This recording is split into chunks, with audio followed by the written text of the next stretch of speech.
নমস্কার। আজকে আমরা বাড়িতে বানাবো পনির। পনির বা যাকে বলা হয় কটেজ চিজ। এই জিনিসটা বানাবার জন্য আমাদের দরকার দুধ, একটা কাপড় যাতে আমরা পনিরটাকে দুধটাকে ঢেলে বানাবো, ভিনেগার বা লেবু, আর একটা ভারী জিনিস যেটা কি বাড়িতে পাওয়া যায়, যেমন শিল নোড়া। পনির বানাবার জন্য সবার আগে আমি তৈরি করে নিয়েছি দুধ। এই পদ্ধতির জন্য আমি ইউজ করছি পাউডার দুধ। আপনারা নর্মাল দুধও ইউজ করতে পারেন। এইবার আমরা দুধটাকে হালকা হালকা করে হেলাতে থাকবো, সাথে সাথে গরম করতে থাকবো। নড়ানোটা খুব জরুরি পনির বানানোর পদ্ধতির জন্য। আর এটা জরুর ধ্যান রাখবেন কি সর না পড়ুক, সেই জন্য হালকা হালকা করে এটাকে হেলাতে থাকুন, সাথে সাথে এটাকে গরম হতে দিন। আমাদের দুধটা প্রায় তৈরি হয়ে এসেছে। অল্প অল্প গরম আর সর নেই একদম। এইবার আমরা দুধের মধ্যে ভিনেগার বা লেবু ডালবো।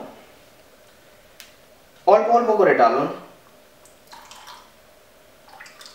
দুধটা ফেটে যাওয়া চাই। একটু একটু করে হেলাম।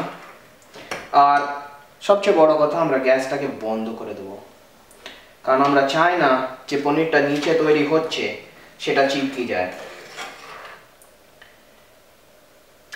অনেক বেশি ডালবেন না, নাহলে তেতো হয়ে যাবে। সির্ফ আমাদের অতটুকুনি দরকার যতটুকুনিতে আমাদের দুধটা ফেটে গিয়ে পনিরের দলা দলা বনে আসে। হালকা হালকা করে হেলাতে থাকুন আর দেখতে থাকুন।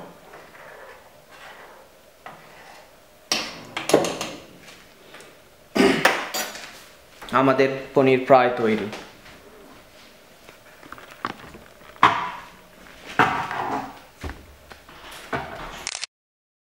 এই যে দলা দলা যেটা বনে গেছে, এটাই আমাদের পনির।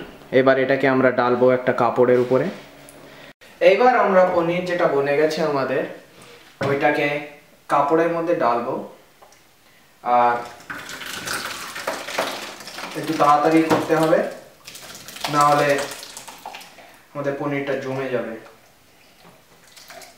ভালোভাবে বনবে না। সেই জন্য আমরা তাড়াতাড়ি এটাকে ঢেলে দিলাম।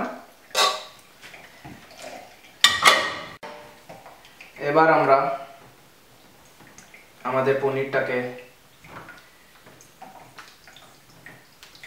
ঢেকে দেবো কাপড়টাকে। আর একটা ভারী কিছু জিনিস দিয়ে চাপা দিয়ে রাখতে হবে। বাড়িতে শিল নোড়া সবকিছুই থাকে, তো আমরা এখানে একটা ওখলি যাকে আমরা বলি তার ইউজ করছি। এক্সট্রা জল যেটা আছে আমাদের দুধের, সেটা আমরা সব বার করে ড্রেন করে দিচ্ছি।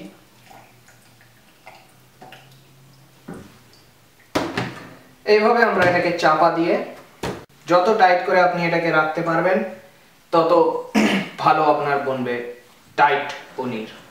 বেশি গরম করবেন না যখন আপনি বানাচ্ছেন।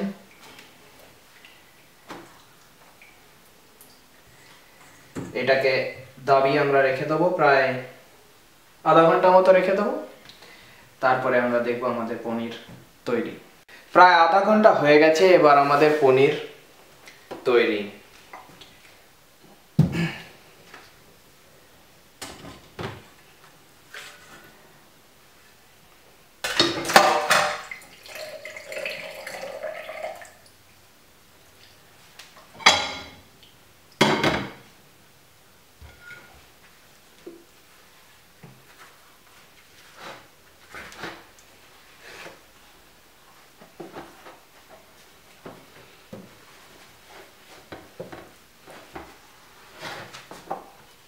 আমাদের সামনে বাড়িতে বানানো কটেজ চিজ বা পনির। বাড়িতে বানানো কটেজ চিজ। Thank you.